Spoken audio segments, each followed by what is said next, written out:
Dr. Blanton, welcome back. Thank you. I'm glad to be here. Always a pleasure to see you.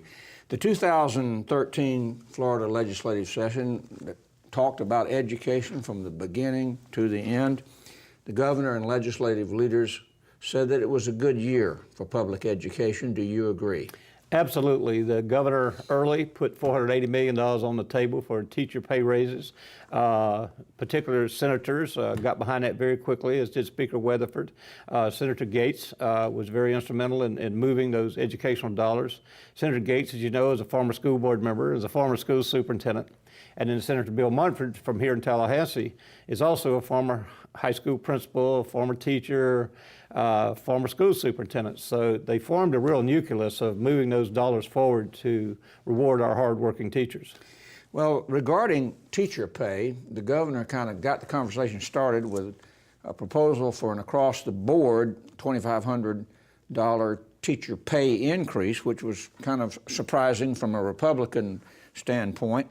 What happened in the end? Well, what happened in the end was the bill that was put together allows for $2,500 and $3,500 to our hourly effective and our effective teachers.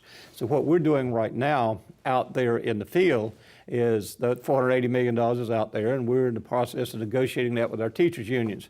Once we reach an agreement, and once we bring it to the school board, and the school board signs off on it, saying this is the kind of dollars we're going to put forth, then we will be rewarding those teachers with somewhere around $2,500 or $3,500 each. Once the board has signed off on that, they send it to the Department of Education. The Department of Education will release the money, and we will start rewarding our teachers. So then it wasn't an across-the-board pay raise increase. There were some criteria that were determined to be needed to award those who had performed with merit in the end. That's correct. It was not an across the board. It will be those teachers that are deemed effective and highly effective. For this coming year, I think that's pretty well going to be determined in our negotiations.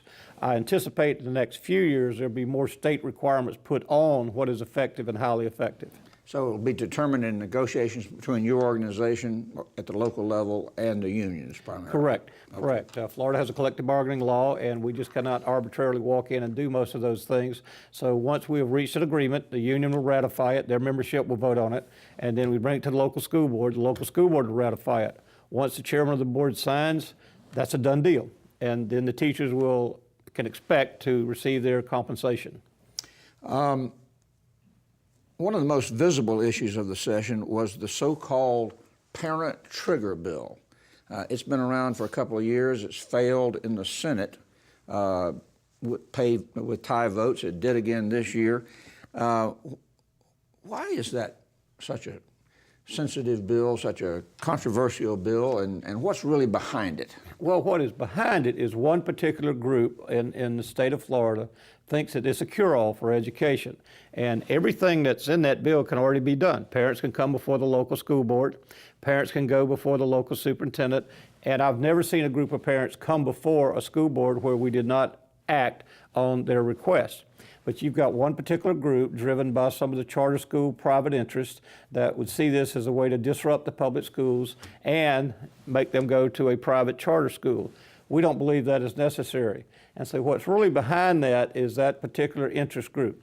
What you also have to understand, when you say the interest group, you mean charter school interests that are private, with private sources of capital that are in this for profit.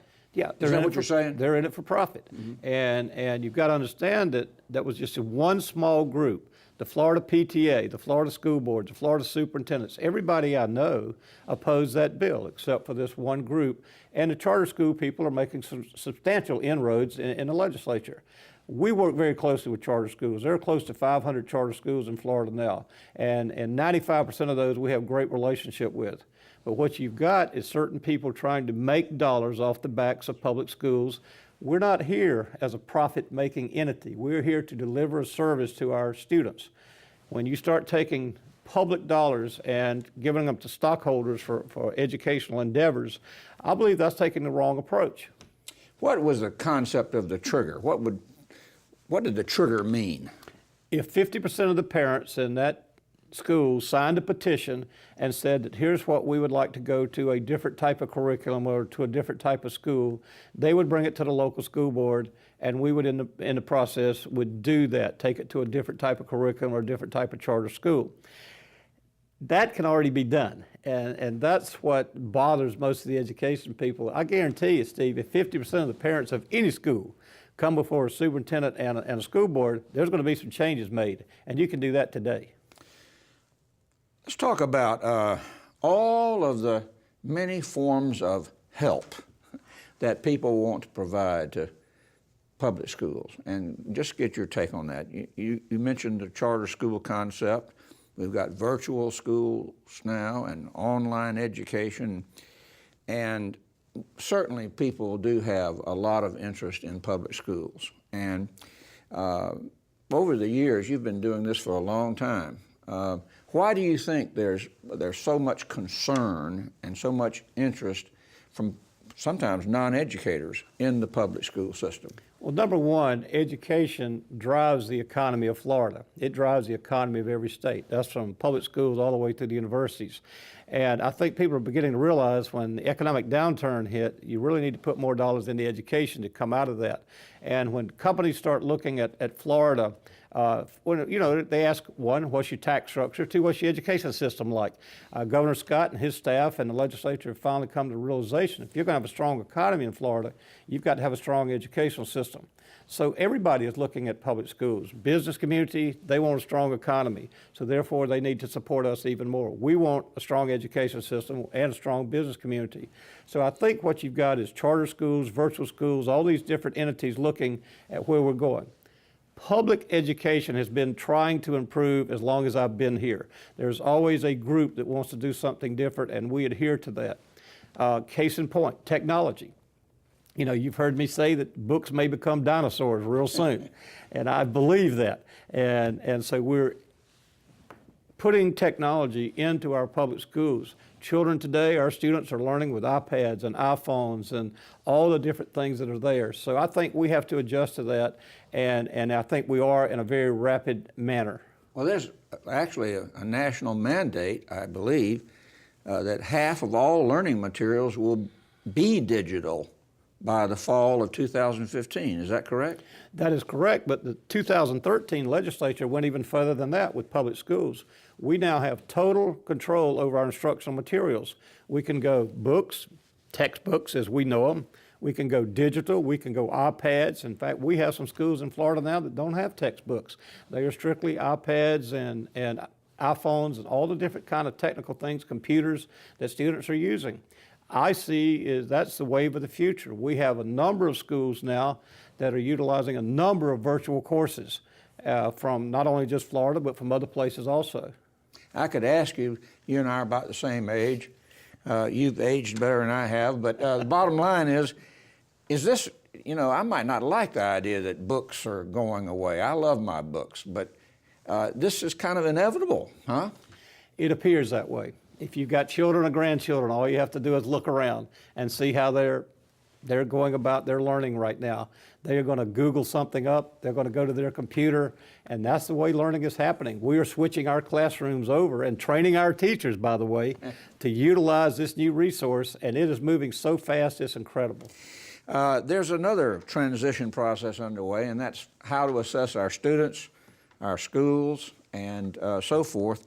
And it appears that certainly in Florida, we're moving away from the FCAT-driven assessment process toward something that's national called Common Core Standards. Tell us where we are with that. Common Core Standards have been adopted by 43 states, Florida being one of the 43 states.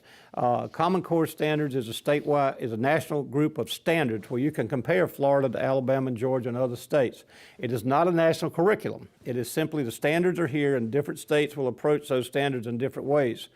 The end-of-course exams, which are being developed and will be fully developed about a year from now, of all the different entities, math, science, biology, those kind of things, those Common Core standards will have to be met in all of those courses, and we're doing that.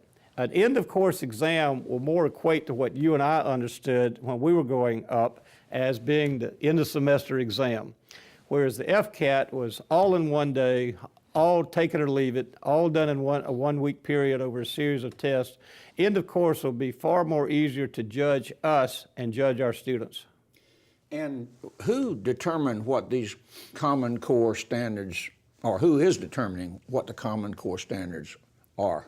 That is being determined on a national basis. Most of those Common Core standards are out there right now. We know what they are. And the main thing now is to develop the curriculum that will deliver those, meet those standards, and develop the curriculum that would allow us to have our students properly tested on the end of course exams. So we could compare Florida against other states participating. Yeah, and I expect Florida will do very well, simply because we've been driven by FCAT, and many states have not even had that. So I expect that we're going to do very, very well when we compare to other states. In our last interview, we discussed the school safety issue. Did anything happen in the 2013 session regarding school safety? The Safe Schools portion of the budget was given $10 million more.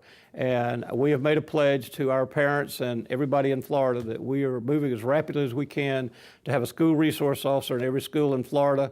And I believe we're very close to having that happen. Last question, about a minute left, a little less. 2013 sessions ended, 2014 session, planning's already begun, if I know you, and you have to.